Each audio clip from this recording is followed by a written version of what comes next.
The calm before the storm in the young and the restless rarely lasts long, and this week, Genoa City is about to tremble beneath the weight of two powerhouse women and one chilling revelation that will ripple through every corner of town. When Jill Abbott arrives at the Newman Ranch, battle lines are drawn, secrets are unearthed, and Sharon receives an update so disturbing that it threatens to upend everything she's worked to rebuild. This isn't just another day in the city of secrets and schemers. This is war. Jill Abbott, the Queen returns. Whenever Jill Abbott, Jess Walton, appears at the Newman Ranch, it's never a social call. Her mere presence sends waves through the Newman Empire, and this time, she's arriving with more than just attitude. She's armed with information, leverage, and a personal score to settle. Jill has long been a woman who understands power, how to seize it, how to wield it, and most importantly, how to survive it. She's tangled with Victor Newman, Eric Braden, enough to know the rules of his game.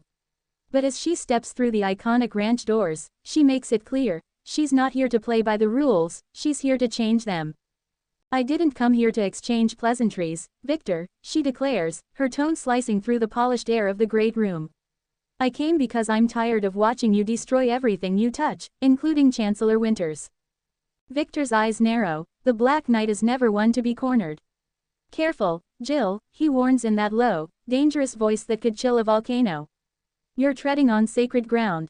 But Jill only smirks. Oh, I brought my boots, darling. With that, the stage is set for one of the fiercest corporate showdowns the show has seen in years, one that will pull in the Abbotts, the Newmans, and the Chancellor Winters empire alike. And in the middle of it all, Cain Ashby, who finds himself drawn into Victor's orbit once again, and squarely in the line of fire. Victor's latest scheme, and the two-pronged plan. Victor's strategy has always been layered, and this time, he's launching a two-pronged attack that has the business world buzzing. On one hand, he's using Newman Enterprises' resources to destabilize Chancellor Winters' board from the inside. On the other, he's manipulating Cain, dangling a lucrative offer that could bring him back into the corporate spotlight, but at a devastating personal cost. Cain, eager to rebuild his reputation, can't resist the bait, but Jill sees through it instantly. She knows Victor's history of using ambitious men as pawns in his never-ending chess game. You think Victor's offering you redemption? She warns Cain. He's offering you a leash. Cain pushes back, desperate to prove her wrong, but even he feels the pull of the trap closing around him. His decisions could not only pit him against his own mother figure but also ignite a fresh rivalry between Chancellor Winters and Newman Media. Lily and Devon, meanwhile, are caught in the crossfire. Devon's trust issues flare up, especially when he suspects Jill might have made a backroom deal with Victor long before her righteous arrival at the ranch. Lily, on the other hand, is determined to play mediator, but finds herself wondering whether she's mediating a business feud or a cold war. Sharon's peace, shattered. Across town, Sharon Case is savoring a rare moment of calm at Crimson Lights. After months of rebuilding her life, the coffee house, her sanctuary, hums with quiet energy. She's been working with faith on charity outreach projects and slowly finding joy again in small, grounded things. But peace in Genoa City is always temporary. Her phone buzzes with a message from Mariah, who's been digging into a new foundation partnership, one that's supposed to be linked to Chancellor Winters' community initiative. The text is short, almost cryptic. Mom, we need to talk. Now, something's wrong. When Sharon arrives at Society, Mariah's face says it all, pale, shaken, but determined. It's about the funding source, she whispers. There's money being funneled through a shell company, one connected to Cameron Kirsten's former associate. The words hang in the air like a thunderclap.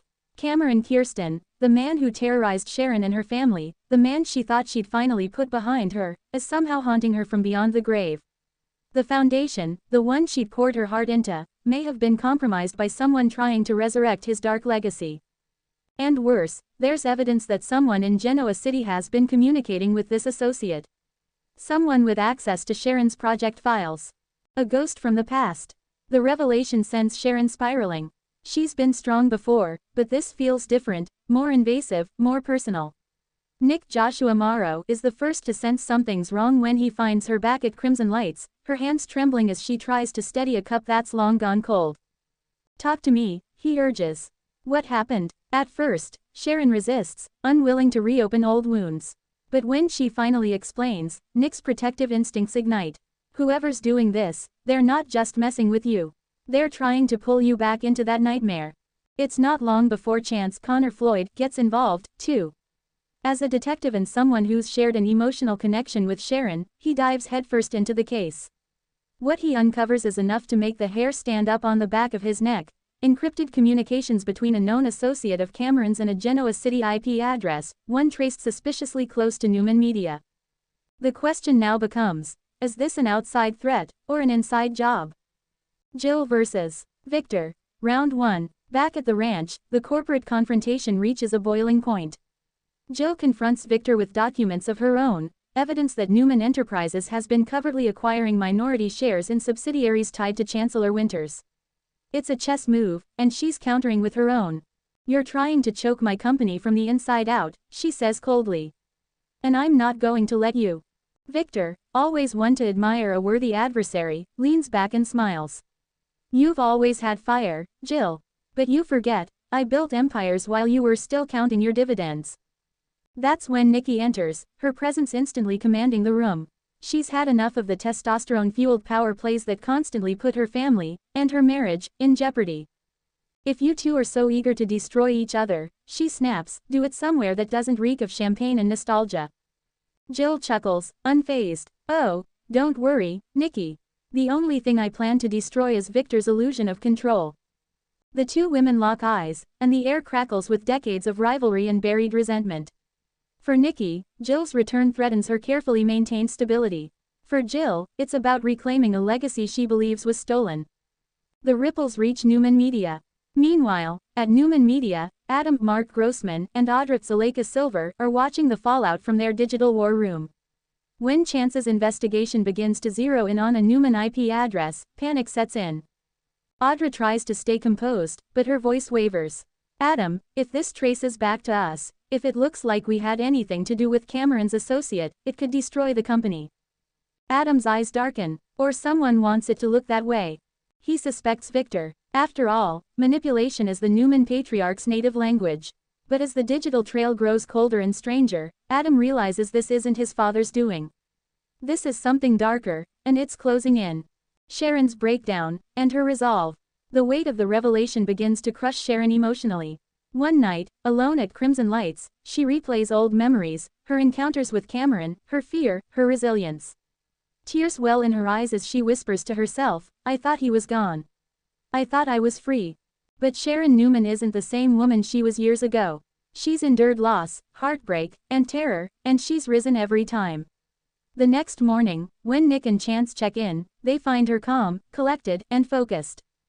"I'm not going to let this man, or his shadow, take my peace again," she declares. "If someone's trying to use his name to scare me, they've picked the wrong woman." It's a powerful moment, one that reminds everyone just how formidable Sharon truly is when she's backed into a corner. Lines in the sand. By week's end, Genoa City feels like a powder keg ready to explode. Jill is doubling down on her counterstrike against Victor, moving Chancellor Winters' capital offshore to block Newman interference. Victor, of course, responds with his signature smirk and a cryptic phone call that hints at a deeper alliance, one that might just include Kane. Nick, torn between supporting Sharon and managing the family fallout, begins to see connections between her ordeal and Victor's corporate war. Could someone inside Newman Media be leveraging Sharon's trauma for business advantage? Or is this something even more sinister? And through it all, Sharon's discovery continues to grow more chilling. When Chance receives a new report, a blurred photo sent from the unknown contact's account, it shows someone watching Sharon from a distance. At the bottom of the message, one line appears. "He said you'd never forget him." A storm on the horizon. As Friday's cliffhanger looms, Genoa City stands on the edge of chaos. Jill's declaration of war at the ranch fractures long-standing alliances. Victor's power play spirals into something he may no longer control. And Sharon, heart pounding, surrounded by friends but feeling utterly alone, realizes that the past isn't just haunting her. It's hunting her. In true young and restless fashion, the lines between business and personal, past and present, vengeance and justice blur until nothing feels safe anymore. The Queen has returned, the night has moved, and the survivor, Sharon, is about to fight back. Because in Genoa City, every battle has consequences. And this one could change everything.